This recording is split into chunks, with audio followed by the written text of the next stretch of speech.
ፈጠረው ስራ ይልቅ ያፈናቀለው ያስቆመው ስራ ይበልጣል። 80-90% የአማራ ክልልን የተቆጣጠር ነው የሚል ሳክስ እንግዲህ የብልጽግናው አገዛዝ 90% አይደለም አብዛኛውን ቦታ ወረዳዎችን ቀበሌዎችን ማስተዳደር አልቻለም። በጣም ብዙ ጋዜጠኞች እንዲሰደዱ ተደርጓል። ኢትዮጵያ ለጋዜጠኝነት የማትመች ሀገር እንደሆነ በዓለም አቀፍ ተወዳዳሪ የሆኑ ሚዲያዎች እንዳይኖሩ ነው ያደረጉት።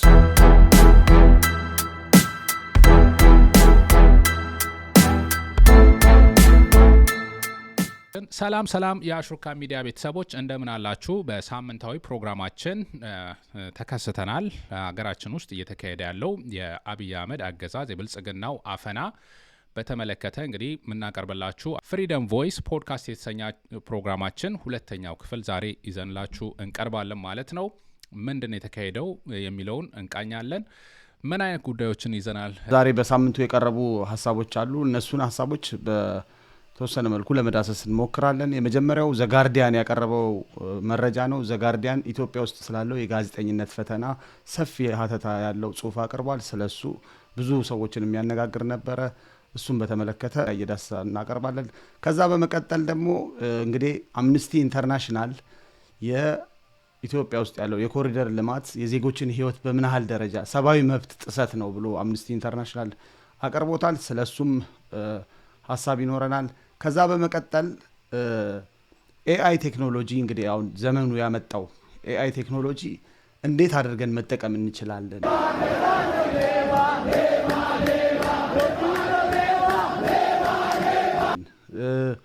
የብልጽግናው መንግስትስ ኤአይ ቴክኖሎጂን እንዴት አድርጎ እየተጠቀመው ነው የሚለውን እሱም ምን እንደሆነ ለመዳሰስ እንሞክራለን። ዛሬ ይዘንላችሁ የመጣ ነው እነዚህ ጉዳዮች ናቸው። ላይክ እያረጋችሁ ሀሳባችሁን ኮሜንት እያረጋችሁ በጣም እናመሰግናለን። ባለፈው በለቀቅነው ቪዲዮ አንዳንዶቻችሁም ለምን በሳምንት ሁለት ያታረጉት የሚልም አለ።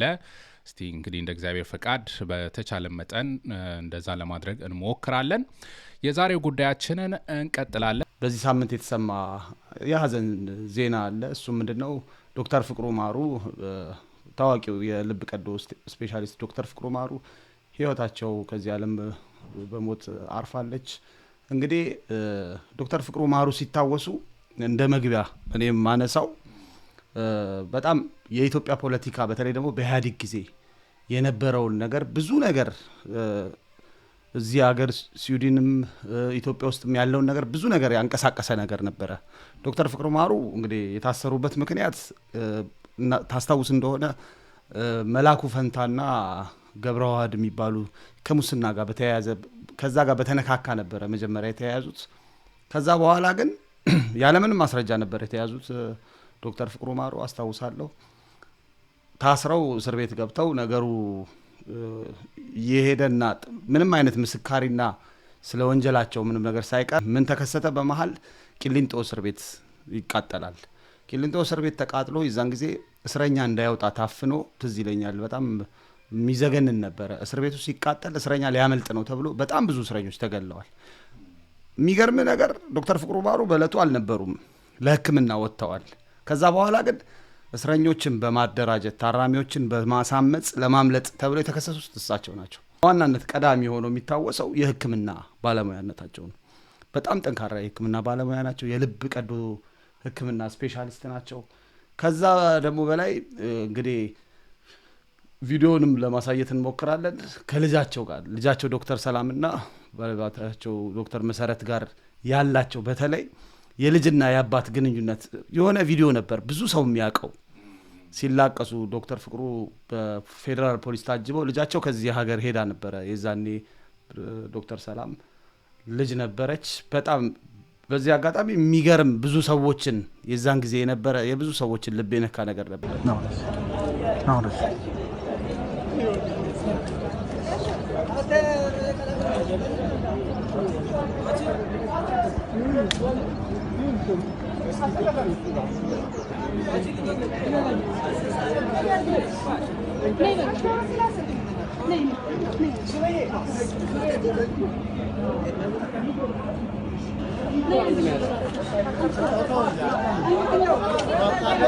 አባቷን እየተመላለሰች ታስታምም ነበረ።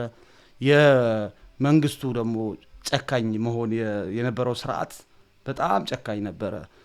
እኔ ትዝ የሚለኝ ዶክተር ፍቅሩ ማሩ ታስሬ እንኳን ይላሉ እንደውም ለፍርድ ቤት እባካችሁ ብዙ የልብ ቀዶ ጥገና ሕክምና ሲያደርጉ በነገር ላይ በጣም ብዙ ዴሊጌሽን ወይም ደግሞ የልኡክ ቡድን ይዘው ሄደው ኢትዮጵያ ውስጥ ብዙ ሰዎችን አድነዋል። በዚህ አጋጣሚ የኔ የጓደኛዬ ወንድም ታሞ የዛኔ በጣም በቃ ህይወቱ አደጋ ውስጥ ሆኖ እሳቸው ይዘው በመጡት ቡድን ታክሞ የዳነ የኔ የጓደኛዬ ወንድም አለ። በጣም ብዙ ሰዎችን ነው ህይወት ያዳኑት የልብ ቀዶ ጥገና ስፔሻሊስቱ ነው። ከዛ እነዚህ የምከታተላቸው ሰዎች አሉ እባካችሁ ፍቱኝና ታጅቤ ሄጄ እነዛን ሰዎች እንኳን ላክም ሲሉ ተከለከሉ። የሆነ ጊዜ አንዴ ብቻ ተፈቀደላቸው የተወሰነ ሰዎችን አከሙ።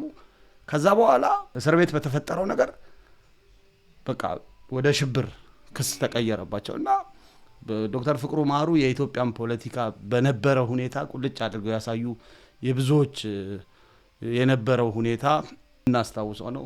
ያው የእሳቸውን ኬዝ ስናነሳ እንዲያውም የወያኔ ስርዓት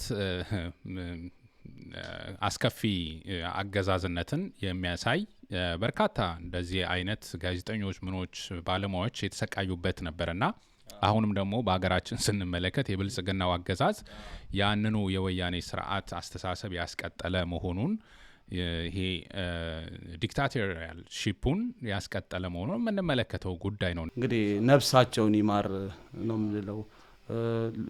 ዶክተር ሰላምንም ባለቤታቸው ዶክተር መሰረትንም እግዚአብሔር ያጽናናልን። ለሁሉም ኢትዮጵያውያን መጽናናት እንመኛለን። በዚህ አጋጣሚ እንግዲህ ወደ ቀዳሚው ጉዳያችን ስናልፍ ዘጋርዲያን የሚያወጣው ነገር ከዛ ጋር ተያይዞ በደንብ የሚያሳይ ነው። የአፈናው ጋዜጠኞች ሰብአዊ መብት ጥሰት እንዳለ ለዲሞክራሲ የሚከራከሩት ብዙ ጫና እየደረሰባቸው መሆኑን ያሳየ ነውና እስቲ ስለሱ ደግሞ ዘጋርዲያን የፊታችን ያለፈው ሰኞ ነው ያወጣው ዘገባውን። ርዕሱም ምንድን ያለው ማስ አሬስትስ ኤንድ ቢቲንግ ሃው ኢትዮጵያ ዌንት ፍሮም ሴሌብሬቲንግ ጆርናሊስት ቱ ጄሊንግ ዘም ነው የሚለው። የዓለም አቀፍ የነጻነት ቀን የፕሬስ ነጻነት ቀን ሲከበር ኢትዮጵያ ውስጥ 2019 የሚጀምረው ዘገባው የሚጀምረው 2019 ላይ ኢትዮጵያ አዘጋጅ ሆና ነበረ። የመጣው ለውጥ እንግዲህ ያው ብዙ ሰዎች ታግለው በጣም ብዙ ዋጋ ተከፍሎ የመጣ ለውጥ ነው። ለውጡ ሲመጣ የኢትዮጵያ ሁኔታ ተስፋ ይሰጣል ተብሎ ብዙ ጋዜጠኞች ተፈተዋል። እንደ ማበረታቻ ሆኖ የዓለም አቀፍ የፕሬስ ቀን ሲከበር እንግዲህ 2019 ነው የዛሬ 6 ዓመት አካባቢ ማለት ነው። የዛን ጊዜ አብይ አህመድም ቦታው ላይ ተገኝቶ ነበረ። ፕሮሚስ ለነበረው ሰው ቃል እንደገቡ የዘገባው የዘጋርዲያን ዘገባ ይናገርና ከዛ በኋላ ያ ሁሉ ቃል እንደታጠፈ 2019 ወደ ስልጣን በፈረንጅ አቆጣጠር 2018 ስልጣን ያዙ። በአመቱ እድል ተሰጠ። ይሄ ነገር አሁን የሚያሳየን ምን እንደሆነ ታውቃለህ? የሆነ ነገር ከሰራህ ለምሳሌ አሁን የሚከፈተው ዘመቻ አለ። ምዕራባውያን ስለማይወዱን ኢትዮጵያ እንትን ስለሆነች ምናምን ነው የሚባለው። ልክ የተለየ ጠላት አድርጎ ምዕራቡ ዓለም ኢትዮጵያን ለማጥቃት የሆነ ነገር አንተ ደግሞ በሰብአዊ መብት ለዜጎች ቅድሚያ ስትሰጥ የመናገር መብትን ደግሞ ስትፈቅድ ዓለም ደግሞ ለአንተም እድል ይሰጣል። ኢትዮጵያ ያን ማዘጋጀት እድል አግኝታ ነበረ። ከዛ በኋላ ከአመት በኋላ ግን ነገሩ እንደተቀያየረ የጋዜጠኞች እስር እንደተጀመረ በጣም ብዙ ዘገባው ሙሉ የተዘረዘሩ የጋዜጠኞች እስሮችን ይናገራል። ኢትዮጵያ ውስጥ ያሉትን የነ ሲሳይ ጎበዜን ከጅቡቲ ታፍኖ እንዴት እንደመጡ በጋዜጠኝነት ላይ የተደረገውን አፈና ትንትን አድርጎ ነው ያቀረበው ለዓለም። ያው ዘጋርዲያን ሪፖርት ላይ ባለፈው የብርቱካን ጉዳይ ተነስቷል። ባለፈው ሁላችን የምናውቀው ፌክ ዶክመንተሪ የተሰራበት እንደዚሁ በዝርዝር እኔ ሌላኛው ዩቲዩብ ቻናል ላይ አቅርቤዋለሁ። ብዙዎቻችንም ይሄ ነገር አሳሳቢ አፈና መገለጫ መሆኑን የተረዳነው ጉዳይ ነው። ምን ያክል ተሯሩጠው ስንትና ስንት ጊዜ ፖስት እንዳደረጉ ሐሰት ነው ብሎ ለመደበቅ የአፈና መገለጫ መሆኑም ይሄም ለማሳየት ይመስለኛል ጋዜጠኞች ጭምር እንደታሰሩ ያንን ሪፖርት አካተዋል። ዓለም ላይ ካሉ ከ110 ከመቶ የዛን ጊዜ የኢትዮጵያ ደረጃ 180 ሀገሮች የፍሪደም ኦፍ ኤክስፕሬሽን በተመለከተ 110ኛ ደረጃ ሆና ነበረ። ወዲያው አሽቆልቁሎ ወደ 145ኛ ደረጃ እንዲወርድ ነው ያደረገው በተፈጸመው። የጋዜጠኞች እስር ከ200 በላይ ጋዜጠኞች ታስረዋል። ከዛ በኋላ ደግሞ በጣም ብዙ ጋዜጠኞች እንዲሰደዱ ተደርጓል። ኢትዮጵያ ለጋዜጠኝነት የማትመች ሀገር እንደሆነች ነው ዘገባው በአጠቃላይ የሚያሳየው። አዎ የተገደሉ እንዳሉ፣ በትግራይ ጦርነት፣ በኦሮሚያ ባለው ችግር፣ አዲስ አበባን በተመለከተ አፈና ሲደረግ እንደነበረ ነው። እና እንግዲህ የጋዜጠኝነት ስራ ነፃነትን ይፈልጋል። የጋዜጠኝነት ስራ በጣም ነፃ መሆንን ይፈልጋል። እኔ አብይ አህመድና ብልጽግና ሁለት ወንጀል ሰርተዋል ብዬ ነው የማስበው። በፍሪደም ኦፍ ኤክስፕሬሽን ላይ የሚናገሩትን ሰዎች ማፈን አንድ ወንጀል ነው። በነፃነት የሚናገሩ ሰዎችን ማፈን አንድ ወንጀል ነው። ከዛ በመቀጠል ደግሞ ሚዲያውን አፍነህ ስለ ራስህ ያልተገባ ነገር እንዲመሰክር ማድረግ። እኔ ኢትዮጵያ ውስጥ በተለይ ደግሞ በብልጽግና የሚመራው ስርዓት ጋዜጠኝነትን ያውቀዋል ብዬ መናገር አልችልም። ጋዜጠኝነት ሳይሆን የማስታወቂያ የአድቨርታይዚንግ ስራ ነው የሚመስለው። ጋዜጠኛ ማለት ጋዜጠኝነት ጭንቅላት እንጂ ሆድን አይፈልግም። ቀጥታ ግንኙነቱ ከጭንቅላት ከአይምሮ ጋር ከህሊና ጋር ከሰብአዊነት ጋር የሚቆም ነገር ነው ጋዜጠኝነት። የጋዜጠኛ ነፃነት ፕሬስ የሚፈልገው ያንን ነው። እና አብይ አህመድ ግን ምን አደረጉ? ሚዲያውን ተቆጣጥረው የእነሱን ብቻ እንዲሰብክ እነሱ በሚፈልጉት መንገድ እንዲተነትንላቸው። እንግዲህ ኃይለኛ ወጪ ነው እንግዲህ አይተህ ከሆነ የሚወጣው ሲተነተን። የሚዲያዎቹ ትልቅነት ሚዲያዎቹ ሜንስትሪም ሚዲያ የምትላቸው እነ ፋና፣ እነ ኢትዮጵያ ቴሌቪዥን፣ እነ ዋልታ በጀታቸው ጋዜጠኞቹ ለፕሮፓጋንዳ የሚያወጣው ወጪ እጅግ የከፋ ነው እና በዓለም አቀፍ ተወዳዳሪ የሆኑ ሚዲያዎች እንዳይኖሩ ነው ያደረጉት። የሚወዳደር ሚዲያ በፍጹም እንዲኖር አይደረግም። ስለሌላ ነገር መናገር አትችልም። የዜጎች ማህበራዊ፣ ኢኮኖሚያዊ፣ ፖለቲካዊ ሁኔታ እንዲሻሻል አይፈለግም። ኢትዮጵያ ውስጥ ባለው ሁኔታ እንዲሻሻል አይፈለግም ብቻ ሳይሆን ሚዲያው የዛን ችግር መግለጽ ማለት በብልጽግና በቃ እንደሌለ እለፈው ነው። ሚዲያዎቹ የሚያዩት እየለቀሙ መልካም ነገር እየተደረገ እንደሆነ ለዓለም እንዲያሳዩ ነው የሚፈለገው። ኢትዮጵያ ውስጥ ሚዲያ ደግሞ የሚበደል ሰው አለ፣ የፍትህ ችግር አለ፣ የኢኮኖሚ ችግር አለ፣ የማህበራዊ ችግር አለ።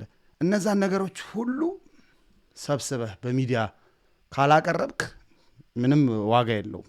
ኢሰመኮ ደግሞ ተጨማሪ የዘፈቀደ እስር መቀጠሉን በአማራ ክልል ጦርነት እየተካሄደ ባለው ጦርነት አማካይነት እንግዲህ አስቸኳይ ጊዜ በሚል አዋጅ አማካይነት ያው በርካታ እስር እየተፈጸመ እንደሆነ እሱንም አንስተዋል። ሰሞኑን አንድ ስብሰባ እየተካሄደ ነው በጋምቢያ ባንጁል በተባለች ከተማ። የአፍሪካ ሰብአዊ መብቶች ኮሚሽን ጉባኤ ላይ ነው እንግዲህ እየቀረበ ያለው። የአስቸኳይ አዋጁን ተከትሎም በርካታ ጥሰት እንደተፈጸመ የተገለጸ ነው። አሁንም በአማራ ክልል አፈናው፣ ግድያው እንግዲህ በዚሁ እንደቀጠለም ሪፖርቱ ላይ ተቀምጧል። ስለዚህ በሀገራችን ውስጥ የፍሪደም ኦፍ ስፒች የሚባለው ነገር ኦልሞስት እንደጠፋ እንደሌለ በአጠቃላይ እነዚህ ሪፖርቶችን የሚያሳየን ነው ማለት ነው። እንደዚሁ ሰሞኑን እኮ አፈሳ፣ በከፍተኛ አፈሳ በናዝሬት አዳማ እየተደረገ ነው። እነዚህ ሁላ የሚያሳዩት ስለዚህም መዘገብም አይቻልም። ስለ እነዚህ ነገሮች ከዘገቡ ሰዎችም ሁላ ጉዳት ላይ መውደቃቸውን ነው የምንመለከተው። እንግዲህ ሚዲያ አራተኛው መንግስት ነው የሚባለው። ኃይሉ ሚዲያን ከተጠቀምክበት በጣም ብዙ ነገር ይለውጣል። ብልጽግና እንዳገኘው እድል እንግዲህ ዓለም የፕሬስ ነጻነት ቀንን ከማክበር ወርደህ ጋዜጠኞችን የምታስር ሀገር፣ ለፍሪደም ነጻነት እስር ቤት የሆነች ሀገር፣ ፍሪደም ማን ነው ፕሬስ ራሷ ታስራለች የሚል ነው ዘገባው፣ የወጣው ዘገባ እና እጅግ በጣም የሆነ መውረድ ነው። የሚዲያን ፓወር መጠቀም ስንችል ለወገንን ለማፈን፣ ዜጎችን ነጻነት እንዳያገኙ፣ ዜጎች በልማት እንዳይዳብሩ፣ ለራስ ብቻ ህልም እንዲውል የተደረገው። በብልጽግና ሚዲያዎች ምንድን ነው የሚሰራው ካልክ ትንሿን ስራ ማጋነን፣ ትንሽ ነገር ይሰሩና በሚዲያ አራቀው በቦታው ላይ ያለ ሰው እኮ ያውቀዋል ያን ነገር አራቀው በጣም ትልቅ ነገር አስመስለው ይሰራሉ። ኮሜንት ደግሞ አለ 30-40 ሺህ ሰራዊት።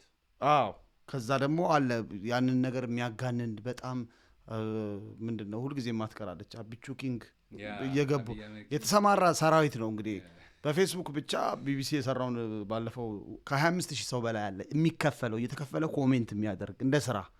ከዛ በኋላ ምን አለ የሐሰት ዜናዎች ደግሞ ትንሿን ነገር ማጋነን አለ። ቀጥሎ ደግሞ የሐሰት ዜናዎች በሐሰት ይፈበረካሉ። ያልሆነ ነገር ቁጥር ከልክ በላይ ይጠራል፣ ይጋነናል። ከዛ በኋላ ደግሞ ቆርጦ ቀጥልነት ደግሞ በጣም አደገኛ ነገር ነው። ከዋናው ነገር ላይ ነገሮችን እየቆረጠ ልክ እንደ ስጋ ቤት እንደ ስጋ ቆራጭ እየቆራረጡ እየለጠፉ ያልተደረገን ነገር ማጋነን ይሄ የብልጽግናው ስርዓት የተጠመደበት ነው በሚዲያው። ከዛ በኋላ ደግሞ ውሸት በተቀናጀ መልኩ ነው የሚወርደው ከላይ እስከታች። አብይ አህመድ ካድሬዎችን በራሱ መንገድ ነው ቀጥቅጦ እየሰራቸው ያለው አንድ አይነት እንዲሆኑ። ለምሳሌ መስሪያ ቤቶች የቱሪዝም መስሪያ ቤት፣ የቱሪዝም ሚኒስትር፣ የትምህርት ሚኒስትር፣ የሳይንስና ቴክኖሎጂ ሚኒስትሮቹ ራሱ አካሄዳቸው ሁኔታ አንድ አይነት ሰው እንደ ልክ መግለጫ ሲገልጹ ነው ይገርመኛል። ልክ የአብይ አህመድን አይነት ራሱ ቀጥቅጦ አንድ አይነት እያደረጋቸው ነው። እና የሚዲያዎቹ ከላይ እስከታች ከወረዳ እስከ ላይ እስከ ጠቅላይ ሚኒስትሩ እስከታች ካለችው ቀበሌ ጀምሮ አንድ አይነት ወሬ እንዲወጣ ነው የሚደረገው። እና ሚዲያ ደግሞ ሰላምን፣ ጸጥታን ይፈልጋል። ያ ነገር በሌለበት ፍሪደም፣ ነጻነት አሁን እንደው ሲታይ ሚዲያው አጋኖ እንትን ሲል ኢትዮጵያ ውስጥ ያለውን ነገር እኛ ደግሞ እውነታውን እናውቀዋለን። ስለዚህ እነዚህ ነገሮች ሌላው ደግሞ ማዛባት ነው። ያዛባል ሚዛንን፣ የሰው ሚዛን የሚታየውን ነገር አዛብቶ እንዲቀርብ ያደርጋል። ይሄ ደግሞ ለሚዲያ በጣም አደገኛ ነገር ነው። ያ በጣም ጥሩ ነጥቦች ነው ያነሳው ቢኒያም። እና ማጣላት ይሄ ፋኖ ክንፍ እንደዚህ ሆኗል፣ ይሄ ፋኖ ክንፍ እንደዛ ሆኗል በሚል አማራ እንደዚህ ሆነ፣ ትግሬ እንደዚህ ሆነ፣ ኦሮሞ እንደዚህ ሆነ። አብዛኛው የማጣላት ስራ ብሔርን ከብሔር ሃይማኖት ከሃይማኖት ይሄ ፋኖ ትግል ላይም ህብረተሰቡም ጥንቃቄ ማድረግ ያለበት ይሄንን በልብ ብሎ እንዲያስተውል ነው። አብይ አህመድ ድንክ ነው፣ የፖለቲካ ድንክ፣ የሁሉም ነገር ድንክ ነው። ቀጣይ ደግሞ ያው የኤአይ አርቲፊሻል ኢንተለጀንስ ተአምራዊ ነገር በአለም ላይ እየተወራ ነው። ከፍተኛ ትራምፕ ራሱ ሲመጣ አለም ላይ እንግዲህ ምን ያክል ተጽዕኖ ማድረጉን የምንመለከተው ከፍተኛ በጀት እንደሚያደርግበት ይሄ የኤአይ ጉዳይ ብዙ አድቫንቴጅ ይዞ መጥቷል። በአጠቃላይ በአማራ ትግል በአጠቃላይ ኢትዮጵያ ውስጥ ባለው የብልጽግናው አፈናም እንደሚፈለገው መጠን ብዙ ተጠቅመነዋል ብዬ አላስብም። እስቲ ከዛ ጋር የተያዙ ሀሳቦች አሁን ምን እየተጠቀምን ነው፣ እንዴት ነው እየተጠቀምን ያለ ነው፣ እንደዚሁ ምን አይነት አማራጮች አሉ የሚለውን ለማንሳት እሞክራለሁ። መጀመሪያ ኤአይ ቴክኖሎጂ አርቲፊሻል አስተውሎት ሰው ሰራሽ አስተውሎት መጠቀም ያለብን ለምንድን ነው? ለአድቮካሲ ለፖለቲካ እንቅስቃሴያችን ላይ ኒውስ መረጃዎችን ለማሰራጨት መጠቀም እንችላለን። On April 17, 2025, a devastating drone attack in the Amhara region claimed the lives of over 120 civilians, ordinary people, women, children, the elderly, going about their daily lives in Enarj Ena and Awuga. ይሄም ደግሞ አስፈላጊ የሚሆንበት ምክንያት አንደኛ ኤአይ ጊዜ ቆጣቢ ነው። በአጭር ጊዜ ውስጥ በርካታ ነገሮችን መስራት እንችላለን። ኮንቴንት ክሬኤት ለማድረግ ይሄ በፖለቲካው እንቅስቃሴ ለአድቮካሲ ላይ ያለውን ነገር ብዙ ኮንቴንት በአጭር ጊዜ ውስጥ ክሬኤት ማድረግ እንችላለን። እንደዚሁ ደግሞ ዳታ አናላይዝ ለማድረግ ወደፊትም የአማራ ትግል እንደዚህ የፋኖ እንቅስቃሴ ጠንከር ብሎ ከዛ ጋር ያሉ እንቅስቃሴዎችን የህዝብ ግብረ መልስ ሌሎችን ለማግኘት ምን እየተካሄደ ነው የሚለው ሰው ሶሻል ሚዲያ ላይ እንዴት ነው ያለው ነገር የሚለውን አናላይሲስ ለመውሰድ ይጠቅማል። እና ፖለቲካ እንቅስቃሴ ላይ እኮ እንዲያውም ምርጫ ፕሪዲክት ለማድረግ እና እንደዚህ በአጭር ጊዜ ውጤት ለመግለጽ ራሱ ወደፊት እንጠቀምበታ አሁንም የተመለከትን ያለ ነው። በዚህ ደረጃ ጊዜ ቆጣቢ መሆኑን ማንሳት እንችላለን። ለመግለጽ ከባድ የሆኑ ነገሮችን ሶፊስቲኬትድ የሆኑ ነገሮችን መግለጽ ይችላል ኤአይ። ለምሳሌ እኔ የጠቀምኳቸውን ለማሳያነት እዚህ ጋር አሰቃቂ የድሮን ጥቃቶች ሲፈጸሙ እንግዲህ በአማራ ክልል ዛሬ የተፈጸመ ያለው ግፍና በደል ሌሎች ቦታዎች ላይ የሚፈጸሙ ግፍና በደል እንደዚህ መነጋገሪያ የሚሆንበት ምክንያት አንደኛ መረጃ ያለ መውጣት ጉዳይ ነው። ያው የጋዜጠኞች ምኖችን ከዚህ ጋር ልናያይዘው እንችላለን። አፈናው አለ፣ መረጃ እንዳይወጣ ሰዎች ስልካቸው ነው አዲስ አበባ ውስጥ የትም ቦታ ላይ እኮ ሲያዙ ስልካቸው ነው እየተበረበረ ምንድን ነው የያዛችሁት፣ የፋኖ ይዛችኋል፣ ምን ይዛችኋል እየተባለ ያለውና ሶ ማይታዩ ነገሮችን እንደዚህ ነው የተፈጸመው ለማለት ለምሳሌ ድሮን ጥቃትን ለማሳየት እኔ ራሴ የምጠቀምባቸው በርካታ እንትኖች አሉ። ሶ ሌላው ደግሞ በሌሎች ቋንቋዎች መልእክታችንን በቀላሉ ለማስተላለፍ ነው። ኤአይ አንዴ የሆነ ቋንቋ ላይ ከሰራን በርካታ በእንግሊዝኛ በሌሎች ቋንቋዎች ባለንበት አድቮካሲ መስራት በምንፈልግበት ቦታ ላይ በአጭሩ መተርጎም እንችላለን። ኤአይን በተመለከተ በጣም ኢንተረስቲንግ የሆነ ነገር ነው ይሄ ነገር። ምክንያቱም እያንዳንዱ ነገር የራሱ ዘመን አለው። ለምሳሌ በጋዜጣ ዘመን የነበረ ትግል አለ፣ የሬዲዮ ዘመን ትግል አለ። አሁን ደግሞ የፌስቡክ የሶሻል ሚዲያ ፌስቡክ ሲመራው የነበረ ትግል አለ። አሁን ደግሞ ብልጽግናዎች ዲጂታል ሚዲያውን በደንብ አድርገው እየተጠቀሙበት ነው ለሚፈልጉት ነገር። የሰውን ድምፅ እያመሳሰሉ ለማመሳሰል፣ የተለያዩ ነገሮችን ለመቅዳት፣ እርስ በርስ ለማባላት በጣም በብዙ ነገር እየተጠቀሙበት ነው። በተቃውሞ ጎራውም ያለው ማህበረሰብ ኤአይን መጠቀም መቻል አለበት። በጣም መንቃት፣ ራሳችንን አፕዴት ማድረግ አለብን። ምክንያቱም ስልጣኔና ቴክኖሎጂ የሚቆም አይደለም። አንድ ነገር ላይ ሲያድግ ራስን አፕዴት ማድረግ አለብህ። አፕዴት እያደረግን ይህንን ነገር ስርዓቱን ማጋለጥ፣ በተለይ ደግሞ እነሱ የሚለቁትን ነገር ቶሎ ብሎ የሚያጋልጡ አሁን ልክ እንደ ፋክት ቼክ የሆኑ ነገሮች ይሄ ነገር የገሌ ድምፅ አይደለም፣ ይሄ ነገር እገሌ አይደለም የተናገረው እያለ ምላሽ የሚሰጥ አካል ያስፈልጋል። ይሄ ነገር በትኩረት ሊሰራበት ይገባል። በተቃውሞ ጎራ ላይ ያላችሁ ማህበራት፣ የፖለቲካ ቡድኖች ኤአይ ቲም ማቋቋም ያስፈልጋል። ለዛ አንቲ ምላሽ ሊሰጥ የሚገባው መቋቋም አለበት። ቴክኖሎጂም በብዛት እየተጠቀመው ያለው መንግስትና በሌላ አካል ያለው እየተጠቀመ ነው። በተቃውሞ ጎራ ላይ ግን ያለው በጣም ደክሟል እና ራስን አፕዴት ማድረግ ያስፈልጋል። አጠቃላይ ሁኔታውን በተመለከተ እስቲ ምን ትላለህ? ምን አይነት ፕላትፎርሞች አሉ የሚለውን ላንሳ በዚሁ። ያው ቻትጂፒቲ አብዛኞቻችን እየተጠቀምን ያለ ነው፣ ብዙዎቻችን የምናውቀው ነው።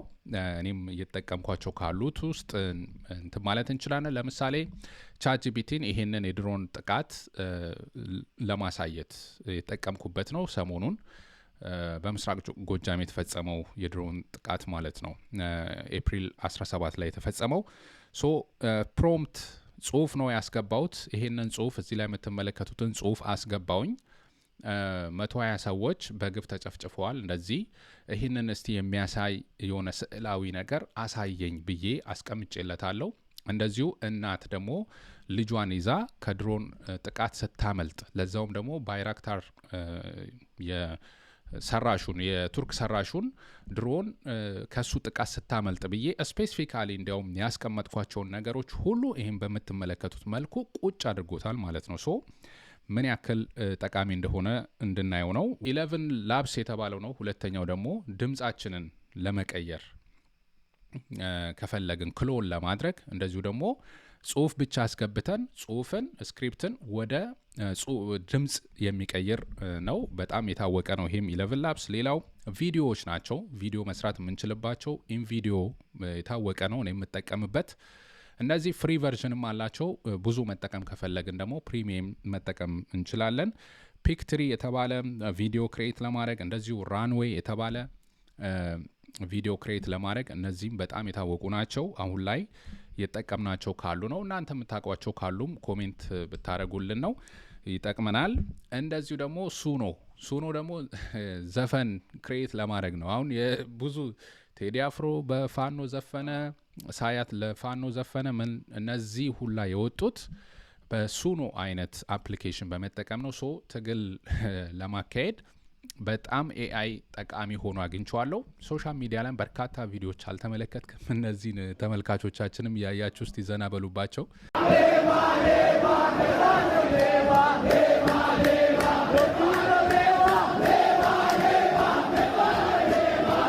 አሁን ባህር በር እኮ ኢትዮጵያ አግኝታለች በትግሉ ጂኤምኤን ነው ምናምን የሚባል ዩቲዩብ ቻናል በደንብ ብልጽግናዊ የሆነ እንደሆነ ያስታውቃል።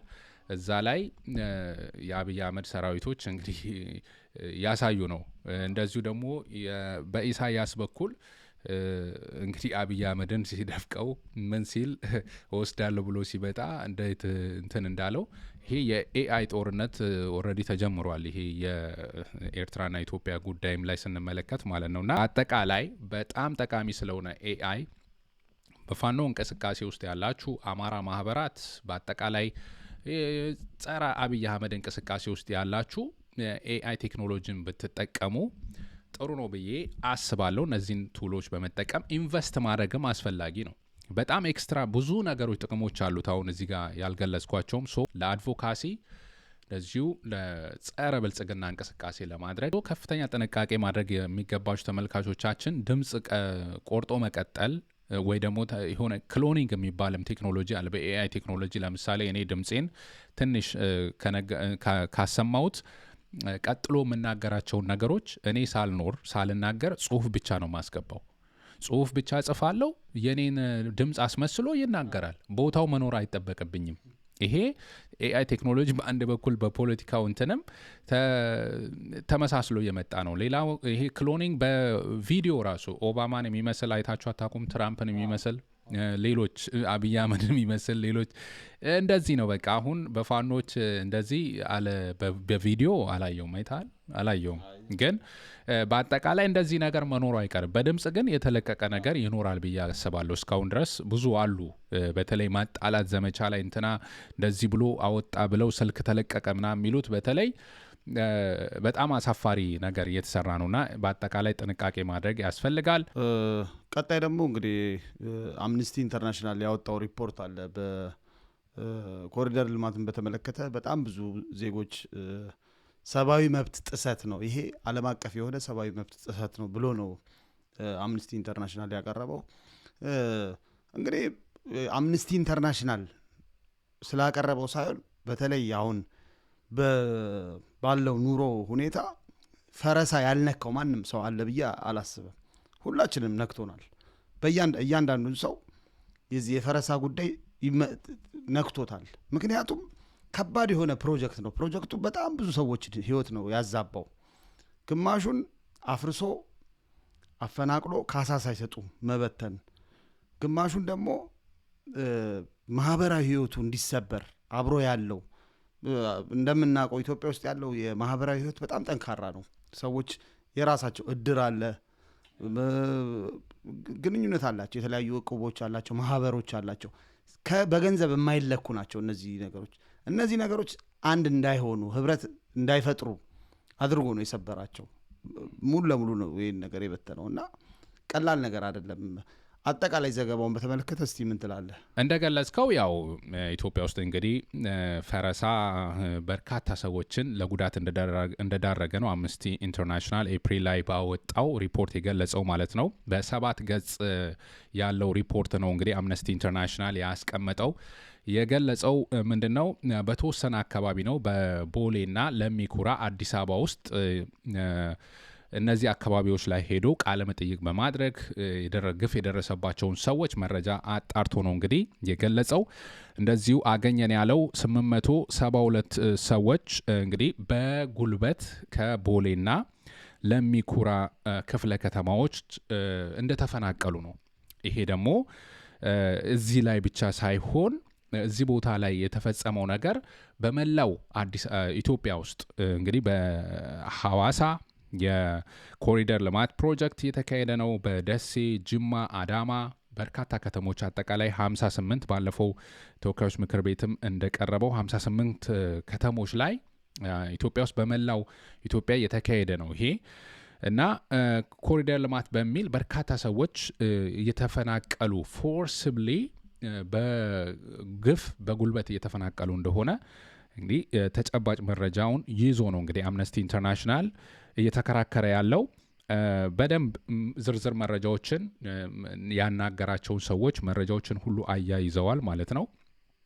ምንድነው ያሉት የአምነስቲ ኢንተርናሽናል እነዚህ አይነት ነገሮች ኢትዮጵያ የፈረመቻቸው ዓለም አቀፍ ህግጋቶች አሉ እነዚህን የሚጥሱ የሚሆኑ ናቸው ምክንያቱም ሰው ሊንቀሳቀስ ይችላል የሚንቀሳቀስ ከሆነ በልማት በተለያየ ጉዳይ አንደኛ በጉልበት ሳይሆን በመነጋገር የመጨረሻ አማራጭ ተደርጎ ደግሞ ያ መቀመጥ ነው ያለበት ከተለያዩ ህጎች አንፃር ይሄም የሰብአዊ መብት ጥሰት እየተፈጸመ እንደሆነ ነው በፈረሳ ይሄ በኢንቪክሽን በማስወጣት በጉልበት በማስወጣት ይሄም ኢትዮጵያ UDHR ዩኒቨርሳል ዲክላሬሽን ኦፍ ሁማን ራይትስ አርቲክል 25 ላይ የተቀመጠ ህግን ጠቅሷል እንደ ኢኮኖሚክ ሶሻል ካልቸራል ራይትስ የሚል ICS CR የሚል ሌላም ህግ እንዳለ ከዚህ ጋር ይሄንንም ኢትዮጵያ የፈረመችው ዓለም አቀፍ ህግ ነው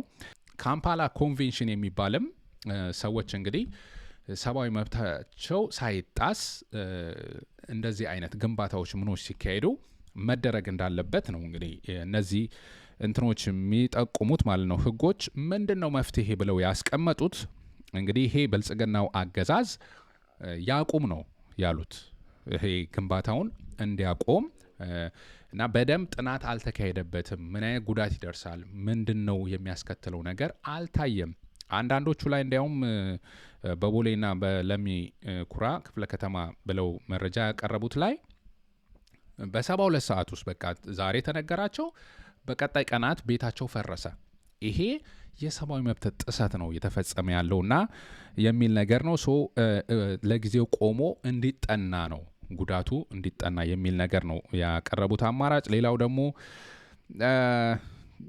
የጉዳት የደረሰባቸው እንደዚህ የተፈናቀሉ ሰዎች በጉልበት የተፈናቀሉ ሰዎች ካሳ እንዲሰጣቸው ምክንያቱም መረጃውን ያቀረቡ የጠየቋቸው ሰዎች ካሳ አላገኘንም የሚል ነገርም አንስተዋል ሶ እነዚህን አይነት መፍትሄዎችን ይዞ ቀርቧል እንግዲህ የብልጽግናው አገዛዝ በአጠቃላይ ኢትዮጵያ ውስጥ በፈረሳ አማካኝነት በርካታ ኢኮኖሚ ያናጋ በርካታ ሰዎችን ህይወት ችግር ውስጥ እየከተተ ስራ ፈጥራለው በሚለው ፕሮጀክት በርካታ ሰዎች በእርግጠኝነት ጥናት ቢካሄድ ከፈጠረው ስራ ይልቅ ያፈናቀለው ያስቆመው ስራ ይበልጣል ፒያሳን ተመልከት ስንት ሰው ነው ስራውን ያጣው ስንት ኢኮኖሚ ነው የተናጋውና በአጠቃላይ ኢትዮጵያ ውስጥ ነው አንዳንድ የሚደርሱኝ መረጃዎች አሉ እንደዚሁ የጋዜጠኝነት አፈናው ምኑም ራሱ እዚህ ጋር ስላለ መረጃ እንዳይወጣም ጫናው ይሄ ጋዜጠኝነት አፈናውንም እዚህ ጋር የሚያሳይ ነገር አለ በአጠቃላይ አምነስቲ ኢንተርናሽናል